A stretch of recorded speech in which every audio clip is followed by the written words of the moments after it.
आपण बघतोय की ज्या आमदारांना आता मंत्रिपदाची शपथ दिली जाणार आहे ते सगळेजण तिथे पोहोचलेले आहेत आणि हे 18 मंत्री असतील। राज्यपाल भगतसिंग कोश्यारी यांचं आगमन दरबार हॉलमध्ये झालेलं आहे आणि पुढच्या काही क्षणामध्ये या शिंदे फडणवीस सरकारच्या मंत्रिमंडळ विस्ताराला आणि या शपथविधी सोहळ्याला सुरुवात होणार आहे। Elections in mind, and also the senior leaders who were part in the BJP Sena government earlier are also been incorporated. Back to you. राज्यपाल भगतसिंग कोश्यारी हे दरबार हॉलमध्ये पोहोचले असून पुढच्या काही मिनिटांमध्ये आता या शपथविधी सोहळ्याला सुरुवात होणार।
तर खचाखच भरलेल्या या दरबार हॉलमध्ये शिंदे फडणवीस सरकारच्या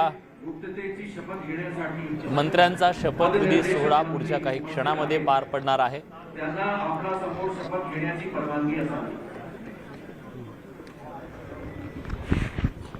तर सर्वप्रथम श्री राधाकृष्ण विखे पाटील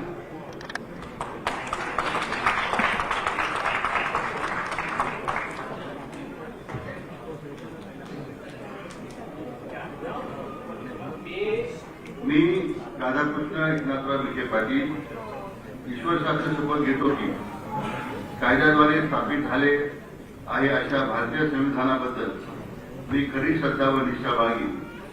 मी भारताची सार्वभौमता व एकत्मता उन्नत राखीन।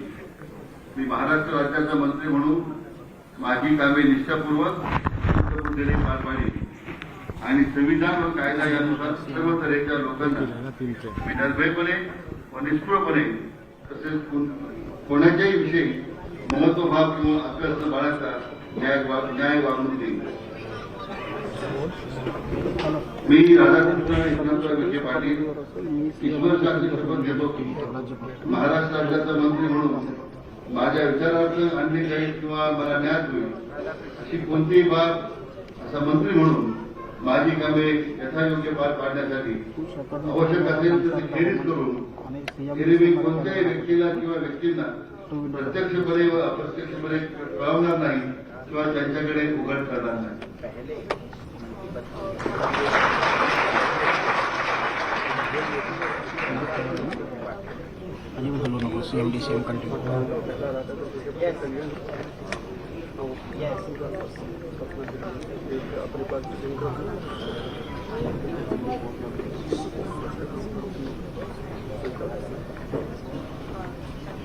यांनी आता मंत्रिपदाची शपथ घेतलेली आहे। कॅबिनेट मंत्रिपदाची शपथ घेतली आहे।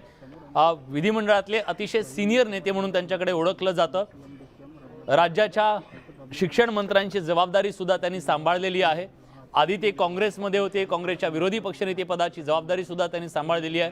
पण 2019 मध्ये त्यांनी भाजपमध्ये प्रवेश केला आणि त्यानंतर त्यांनी अहमदनगरच्या राजकारणावरती राधाकृष्ण विखे पाटील किंवा विखे पाटील घराण्याचा एक मोठा राजकीय दबदबा राहिलेला आहे आणि आज त्यांना कॅबिनेट मंत्रिपदाची शपथ देण्यात आलेली आहे।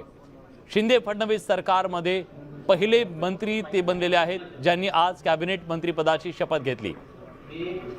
मी सुधीर सच्चिदानंद मुनगंटीवार ईश्वर साक्ष शपथ घेतो की कायद्याद्वारे स्थापित झाले आहे अशा भारतीय संविधानाबद्दल मी खरी श्रद्धा व निष्ठा बाळगली. मी भारताची सार्वभौमता एकात्मता उन्नत राखी.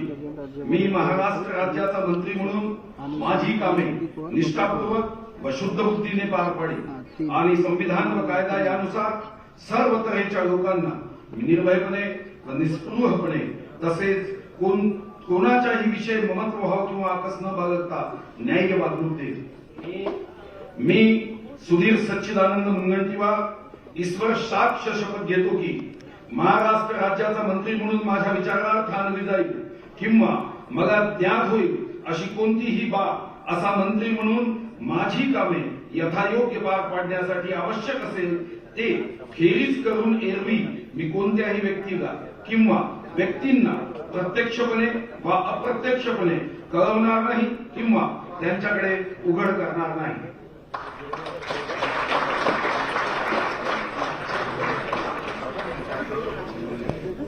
भाजपचे दिग्गज नेते सुधीर मुनगंटीवार यांनी कॅबिनेट मंत्रिपदाची शपथ घेतलेली आहे. सुधीर मुनगंटीवार हे भाजपचे विदर्भातले एक मोठे नेते आहे. ओबीसी नेते म्हणून त्यांची ओळख आहे. या आधीसुद्धा फडणवीस सरकारमध्ये त्यांनी वनमंत्री पदाची जबाबदारी सांभाळलेली होती आणि आज त्यांना पुन्हा कॅबिनेट मंत्रिपदाची ही जबाबदारी मिळालेली आहे. त्यांनी दुसऱ्यांदा शपथ घेतलेली आहे. पण ही संपूर्ण जर यादी बघितली तर एकही महिला मंत्री आता दिसत नाहीये. एकही महिला मंत्री नाही आहेत ज्या आता शपथ घेणार आहेत. या 18 जणांमध्ये ही बाब मात्र प्रकर्षानं जाणवतीये.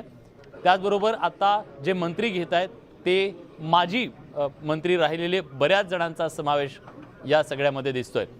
मंत्रिपदावर असताना सुधीर मुनगंटीवार यांनी वनमंत्री असताना काही महत्त्वाच्या योजना राबवलेल्या होत्या. विशेषतः कोट्यवधी झाडं लावण्याच्या संदर्भातला त्यांचा